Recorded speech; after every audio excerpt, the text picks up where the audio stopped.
Hey loves, hope you're all doing amazing. So I'm planning to post videos on this channel for the next months. But don't worry, I'll still be dropping stories on my main channel too. If you don't want to miss any of my new videos, make sure to subscribe to this channel and hit that notification bell. I'm sitting in my car in my mom's driveway right now and my hands won't stop shaking, and I genuinely don't know if I just did the best thing of my life or completely destroyed everything. The engagement party ended maybe 40 minutes ago. Well, I ended it. I ended it by playing a video of my fiancé making out with some random girl on the projector screen in front of both our families. Okay, so backstory. I've been with Kane for almost 4 years. Met him when I was 23 through my roommate Rosa who worked with him. He was sweet and remembered little things I said and texted back fast and showed up when he said he would. Bare minimum stuff, but after the guys I dated before him, it felt like a lot. Kane's family has money.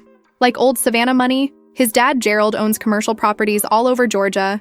There's a family trust fund situation. They have a beach house on Tybee Island. His mom Jessica runs some charity boards and has never worked a real job in her life. They live in this huge house in the nice part of town with a projection screen built into the living room ceiling for watching football and an audio system that Gerald shows off to everyone who walks through the door.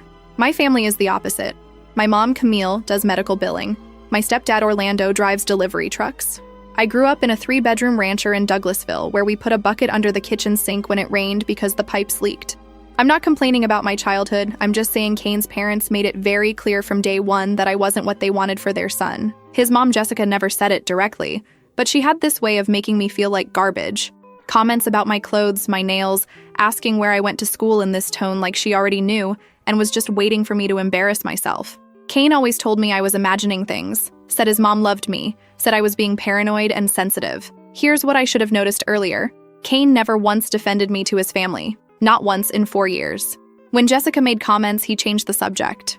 When his dad asked about my biological father, and I had to explain he wasn't around, Kane literally got up to refill his wine. I made excuses for him constantly. He's just keeping the peace. He doesn't like conflict. He loves me even if he doesn't show it around them. He proposed last October. Big fancy restaurant in Buckhead, down on one knee, this massive ring that was his grandmother's. Jessica looked like she swallowed something sour, but Kane was happy and I was happy, and I thought, okay, this is happening. We're building something that's ours, separate from all the family drama.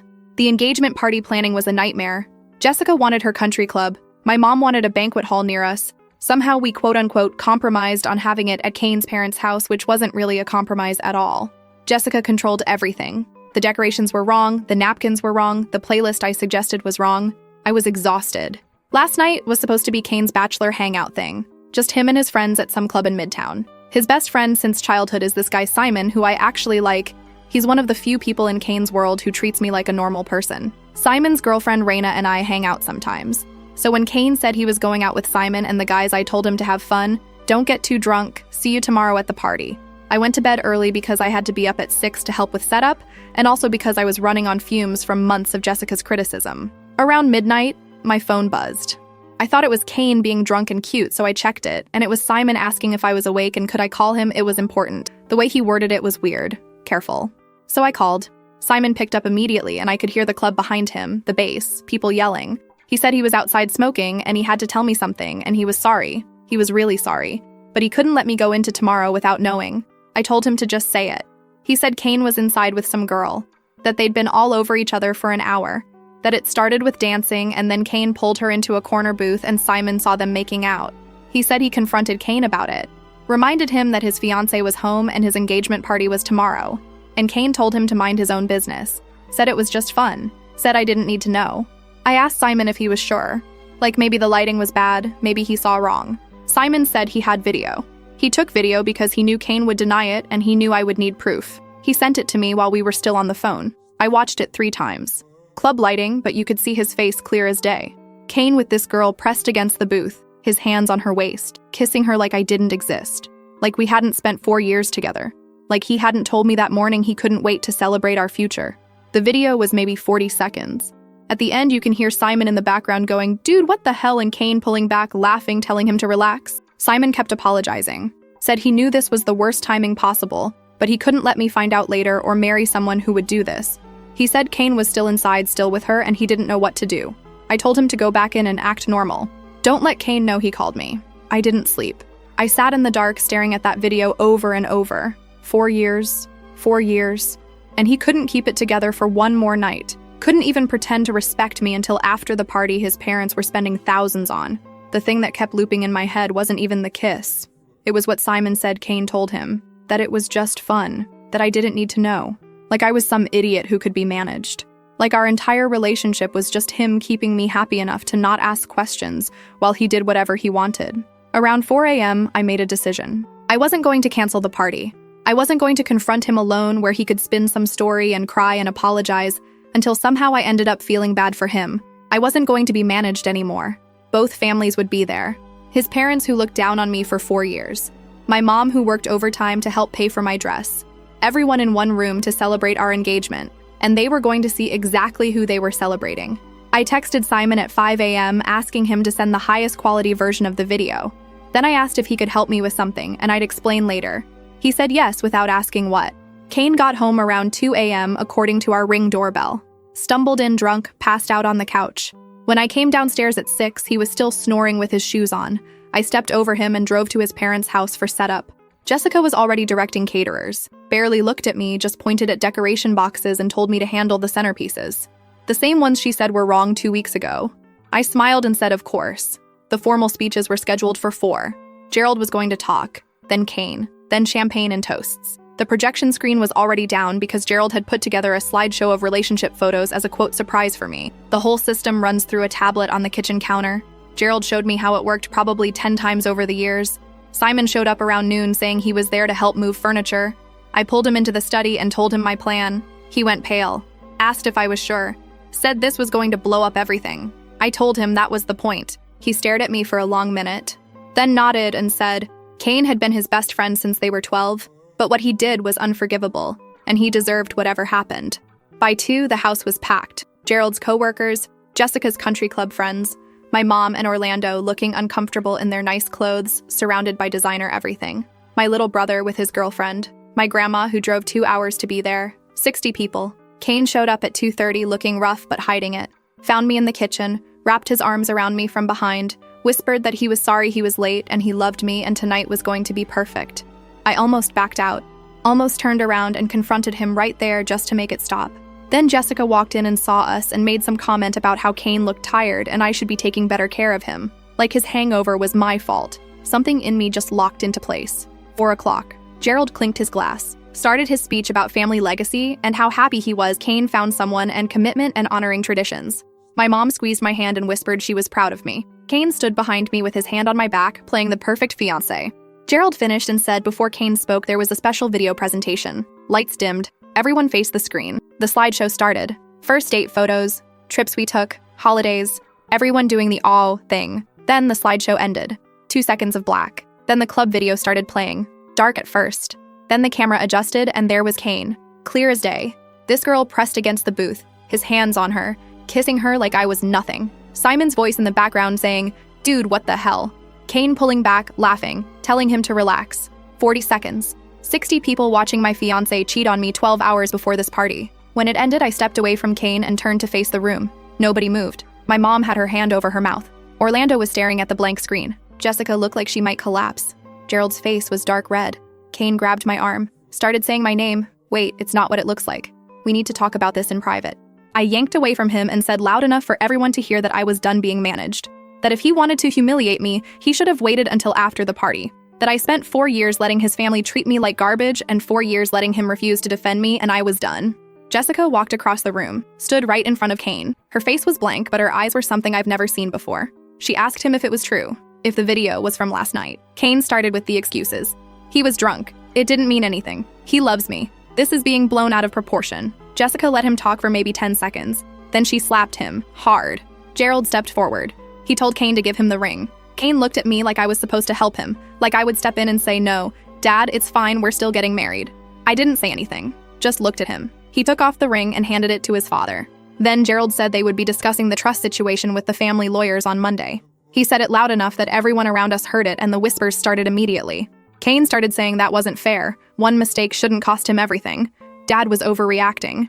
Gerald cut him off, said this wasn't one mistake. Said he had hoped settling down would make Kane finally grow up, but clearly not. Said Kane had 6 months to find somewhere else to live because the Buckhead apartment was going on the market. I didn't know about the apartment. I thought Kane paid for it himself. Turns out Gerald owned it and let him live there rent-free this whole time. I was engaged to a 30-year-old man who never actually supported himself. Kane was unraveling, looking between his parents and me like he couldn't figure out who to focus on. He grabbed my arm again, said, "Baby, we need to talk." Said this was a misunderstanding, said somehow Simon had set him up. My mom appeared next to me. She's 5'2", but I swear she looked 6 feet tall.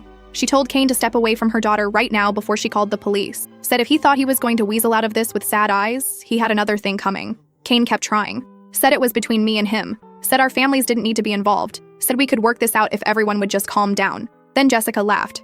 She asked Kane if he really wanted to do this. If he really wanted to stand there and claim he'd never done anything like this before. In front of all these people. In front of her. Kane went still. Not talking his way out still. Actually frozen. Jessica looked at Gerald and there was this silent thing between them. Gerald gave her a tiny nod. Jessica turned back to Kane and said she knew about Tybee Island. I had no idea what she meant. But Kane clearly did because his whole body went rigid. He tried to laugh it off, said Mom that was years ago. Said it wasn't relevant. Said she promised she would never bring it up. Jessica ignored him and looked at me. She said 3 years ago there was an incident at their beach house. Kane brought a girl there while he was supposedly dating someone else.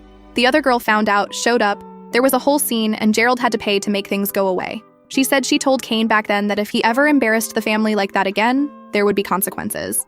I asked Jessica why she never told me. She said she hoped Kane had changed. He seemed different with me. She didn't think it was her place to share his past. I told her that was BS. She didn't warn me because she didn't care what happened to me. She only cared now because it happened in public. Because she was embarrassed.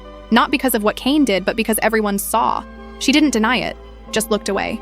I turned around and walked out of that house. My mom and Orlando followed me. My brother and his girlfriend. My grandma grabbed my hand in the driveway and said I did the right thing and real men don't act like that. I drove to my mom's house. I've been sitting in her driveway for 40 minutes writing this. My phone keeps buzzing. Kane. His mom. Numbers I don't recognize. I haven't looked at any of it. Did I do the right thing? Girl. Go inside your mama's house, let that woman make you a plate, and turn your phone off because you just did something that most people only daydream about in the shower. This girl spent 4 years auditioning for a family that was never gonna cast her. And the worst part isn't even Kane. It's that she kept showing up. 6 a.m. setup. Fixing centerpieces Jessica already rejected. Smiling through every little dig. She was working so hard to earn a spot at a table that was never set for her. And that breaks my heart more than the cheating, honestly. Because Kane is boring. Like, I'm sorry, but he's not even an interesting villain. He's just a rich boy who never had to deal with a single consequence in his life, so he never learned how to act right. That's it. There's nothing deeper there. He's an empty suit with daddy's credit card and grandma's ring doing the bare minimum and calling it love. Next. But what gets me is, she said the kiss wasn't the part that broke her. It was, she doesn't need to know. And like, yeah, because that tells you everything about how he saw her for 4 years. Not as a partner, as someone to manage. Keep her happy enough, keep her quiet enough, keep her grateful enough that she never looks too hard at anything. And listen, I gotta be real about Jessica for a second. Everybody in the comments is gonna be like, OMG, Jessica slapped him, queen. No, stop it. Jessica protected her son for 3 years, watched this girl get torn apart at every family dinner, and only flipped when her country club friends had front row seats. That slap wasn't for this girl. That slap was for Jessica's reputation, and I need y'all to not get confused about that. Now, do I think the projector move was petty? Absolutely. Do I think it was wrong? Absolutely not. Because here's what would have happened if she confronted him alone. Tears, excuses, baby I was drunk, maybe a couple's trip to quote-unquote fix things, and she's married by June still wondering if he's texting someone. She knew that. She knew he'd talk his way out. So she made sure he couldn't. Smart girl. Update.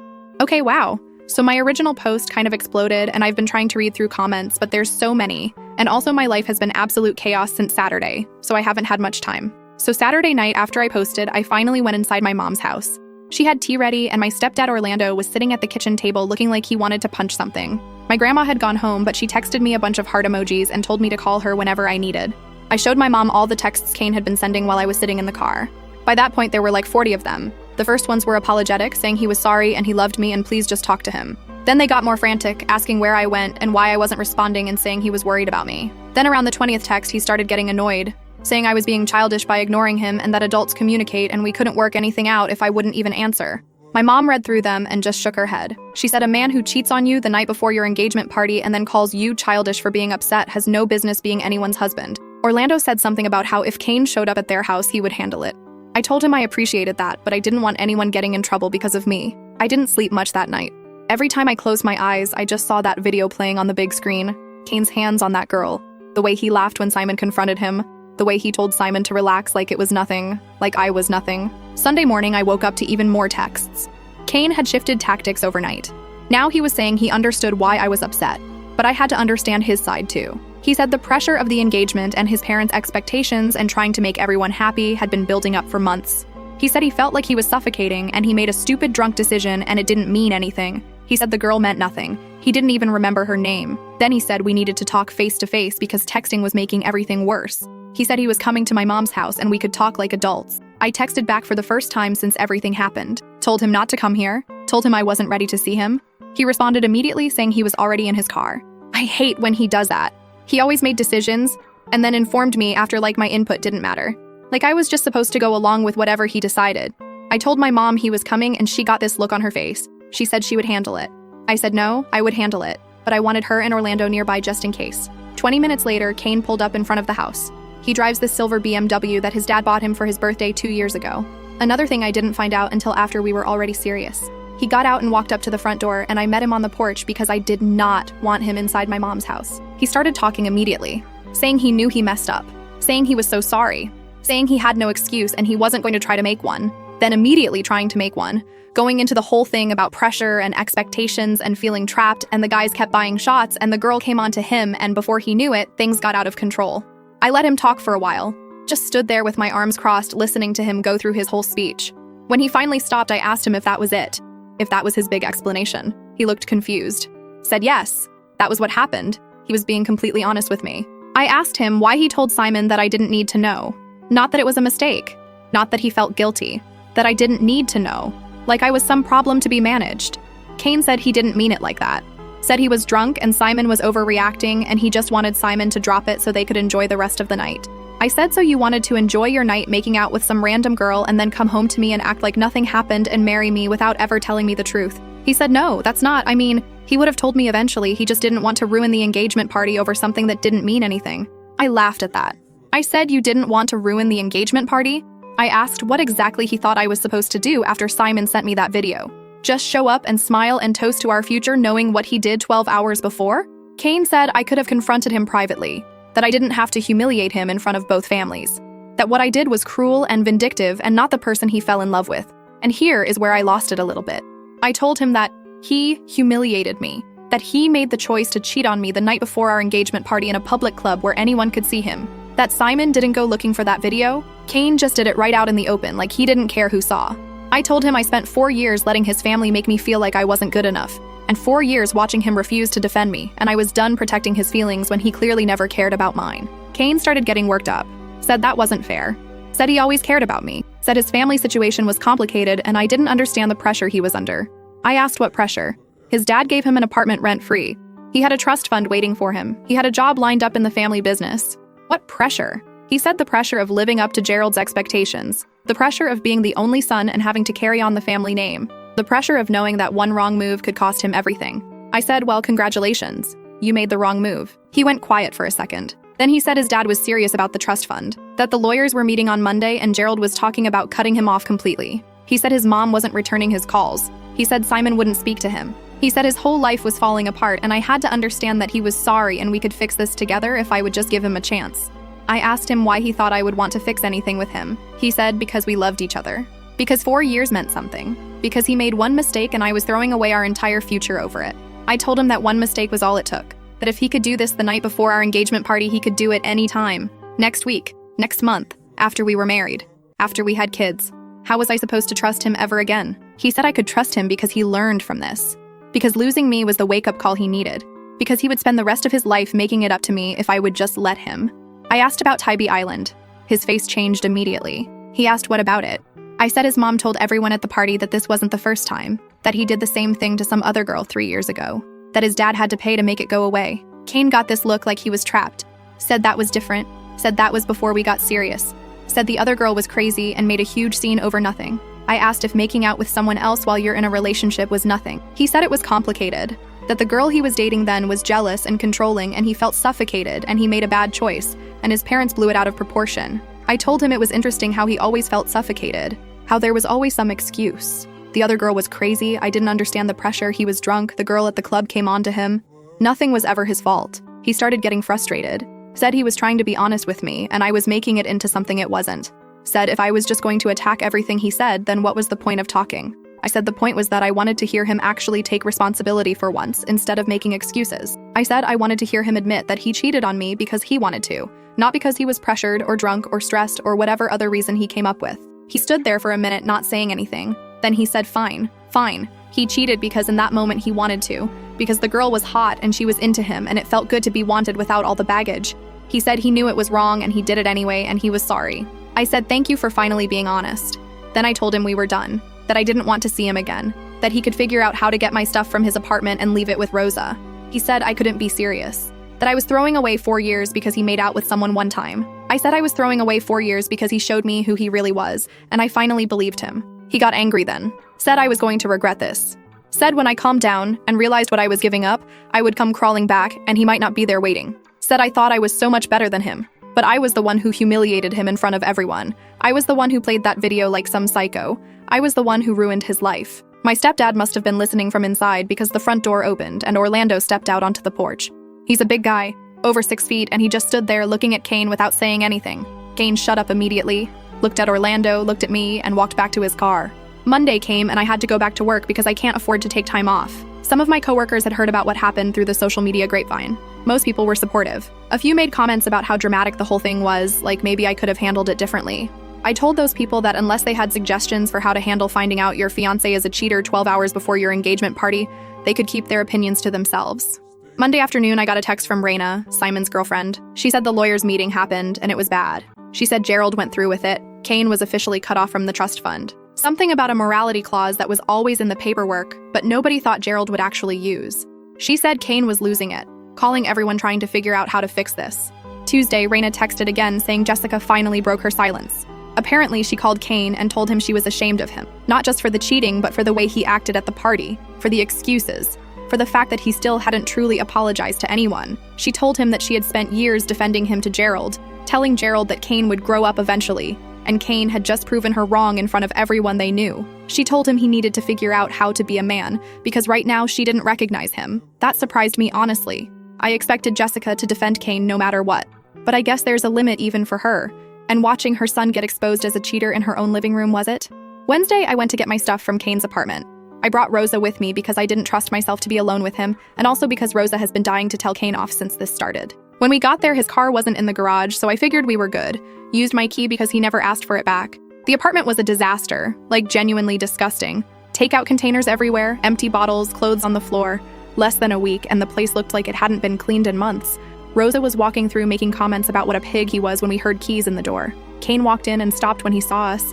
He had a bag of groceries and he looked worse than he did on Sunday. He put the bag on the counter and just stood there staring at me. I told him I was just getting my stuff and then I was leaving. He said he knew that's what I said, but he wanted to talk. Rosa stepped up and told him Sylvia didn't want to talk to him and maybe he should respect that for once. Kane ignored her and kept looking at me. He said things were getting serious with his dad and he really needed me to understand what was happening. He said Gerald wasn't just cutting off the trust. He was talking about selling the apartment within the month instead of the original 6 months he said at the party. He said he was going to have nowhere to live and no money and no job because the job at his dad's company was conditional on him staying in good standing with the family. I asked why he was telling me this. He said because maybe if I talked to Gerald, told him we were working things out, his dad might reconsider. He said Gerald always liked me.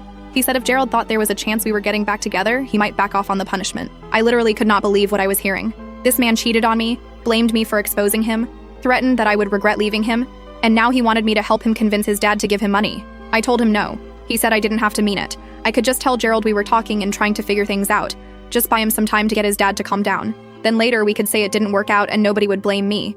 I told him absolutely not. I told him I wasn't going to lie to his father to help him avoid the consequences of what he did.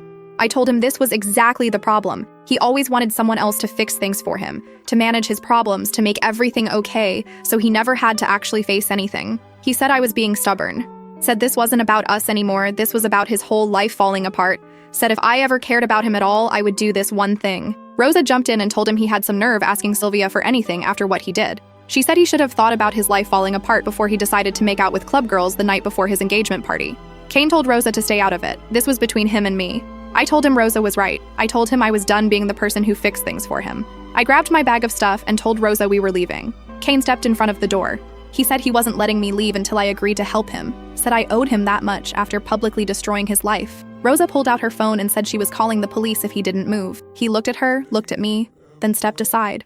But as I walked past him, he grabbed my arm and said this quietly so Rosa couldn't hear. He said I had no idea what I was doing. He said his family was powerful and I was just some girl from Douglasville. He said if I didn't help him fix this, I was going to find out what it meant to make enemies of people like them. I pulled my arm away and walked out. I've been home for a few hours now. I don't know if that was a real threat or just him being dramatic. I don't know what Jessica and Gerald would even do. They're not like mob people or anything, they're just rich and connected. But I'm not going to lie, it scared me a little. I don't know what to do next. Part of me thinks I should just block him and move on. Part of me thinks I need to document everything in case he or his family tries something. Reddit? What would you do? This man asked his ex to call his daddy and lie so he keeps his allowance. At 30. Like he went from, "You'll come crawling back to me on Sunday," to "Please call my dad for me" by Wednesday.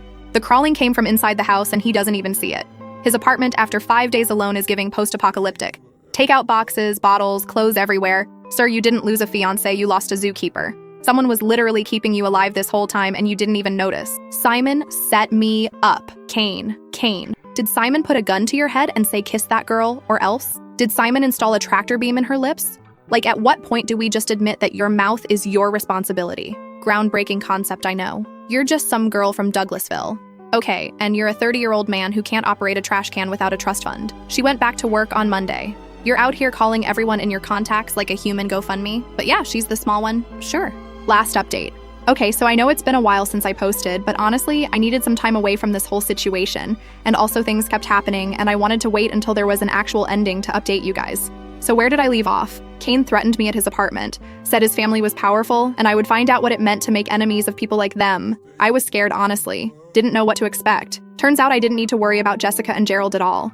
About a week after that confrontation, Raina texted me saying she had tea. Apparently, Gerald sat Kane down and told him that the family wanted nothing to do with me or my family, that as far as they were concerned, I didn't exist, and Kane was to leave me alone completely. Gerald said the last thing they needed was Kane harassing me and giving me any reason to go public with more drama. He said the engagement party was humiliating enough, and if Kane did anything to make it worse, Gerald would make sure he regretted it. So Kane's own father basically told him to back off, not because he cared about me, but because he cared about the family reputation, which honestly tracks. Kane texted me a few more times after that, but they were different. Less threatening, more pathetic. Saying he missed me, saying he couldn't believe this was how things ended, saying he hoped I was happy now that I got what I wanted. I didn't respond to any of them. Eventually, he stopped. The apartment situation happened fast. Gerald wasn't playing around. By early December, Kane was out. Raina heard through Simon that Kane had to move back in with his parents temporarily, which apparently was its own disaster. Jessica could barely look at him. Gerald treated him like a disappointment at every meal. His childhood bedroom had been turned into a home gym years ago, so he was sleeping in the guest room like a visitor in his own family house. He lasted there maybe 3 weeks before Jessica told him he needed to find his own place. She said having him there was a constant reminder of what happened, and she couldn't heal with him under her roof. So Kane had to find an apartment he could actually afford. Without the trust fund, without the cushy fake job at daddy's company, without any of the safety nets he'd had his whole life. Raina said he ended up in some complex out near the airport. One of those places with paper-thin walls and a laundry room that's always broken. Here's the thing nobody expected, though. Kane couldn't find a real job. Not because there weren't jobs, but because he had literally never worked a real job in his life. The warehouse thing he was doing when I met him was just something his dad set up to make it look like he was earning his way. He had no actual skills. No references that weren't connected to his family. No idea how to interview for a position where his last name didn't automatically open doors. Simon told Raina that Kane applied to a bunch of places, and either didn't hear back or bombed the interviews. He apparently showed up to one interview in a suit that cost more than most people's rent and couldn't answer basic questions about his work history without mentioning his dad's company. By January, Kane was desperate. His savings from whatever allowance he'd been living on were running out. Gerald made it clear there would be no help. Jessica sent money once, and Gerald found out, and they had a huge fight about it, and she didn't do it again. So you guys want to know where Kane ended up? I found out 2 weeks ago because my little brother went to Peachtree Mall to get his girlfriend a Valentine's gift, and he texted me a picture. It was Kane, standing behind one of those kiosks in the food court, selling vapes. I didn't believe it at first. I made my brother go back and take another picture to make sure. It was definitely him. Same face, same hair, but wearing this polo shirt with a logo on it and standing there trying to get people to come look at flavors. My brother said Kane saw him and just looked away. Didn't say anything, just pretended he didn't recognize him. I won't lie, I laughed. I laughed for like 5 minutes straight. This man who had a trust fund and a BMW and a rent-free luxury apartment in Buckhead, who came from old Savannah money, who talked about family legacy like it meant something, is now selling vapes to teenagers at a mall food court. But here is the part that really gets me. Raina ran into one of Kane's old friends at a bar last weekend. The friend mentioned that Kane tells everyone about what happened. Not the cheating part, though. He skips right over that. He tells people that his crazy ex-fiancé ruined his life because she couldn't handle a small mistake. He says I was always jealous of his family. He says I orchestrated the whole thing to humiliate him on purpose. He says he lost his inheritance, his home, his career, all because I wanted revenge over nothing. He literally stands behind that vape kiosk telling customers and coworkers that I destroyed him. And you know what? Let him tell that story. Let him spend the rest of his life selling vapes and blaming me for his problems. Because everyone who was at that party knows the truth. Everyone who saw that video knows what really happened. His own mother slapped him in front of 60 people. As for me, I'm doing okay. I moved into a new apartment with Rosa last month. My mom says she's proud of me at least once a week. Orlando still looks ready to throw hands whenever Kane's name comes up. My grandma sent me a card that said strong women don't beg for respect. They walk away from anyone who doesn't give it freely. Simon and Raina are still together. Simon feels guilty sometimes about ending his friendship with Kane, but he says he made the right choice. I told him he did. Not everyone would have sent that video. Not everyone would have chosen honesty over loyalty to a childhood friend. So yeah, that's the end of the story, I guess. Kane is selling vapes at the mall and telling everyone I ruined his life. I've never been happier. A vape kiosk. Trust fun boy to, hey bro, wanna try mango flavor in 3 months? I can't. I actually cannot. This is the best ending to any story I've ever read on here, and it's not even close. And he's telling everyone at the kiosk that his crazy ex ruined his life. Sir, your own mother slapped you in front of 60 people. You are not the victim in this story. Please stop giving customers your backstory with their watermelon ice. Nobody asked. He went to a job interview in a designer suit and couldn't answer one question without mentioning daddy. One question. 30 years on this earth and his only skill is being someone's son. That's it. That's the resume. Simon, you lost an 18-year friendship to do the right thing. That's rare. That's actually rare. Protect Simon at all costs. Would y'all have played the video at the party or handled it different? Tell me in the comments because I know everyone's got an opinion on this one. Love y'all. See you in the next one.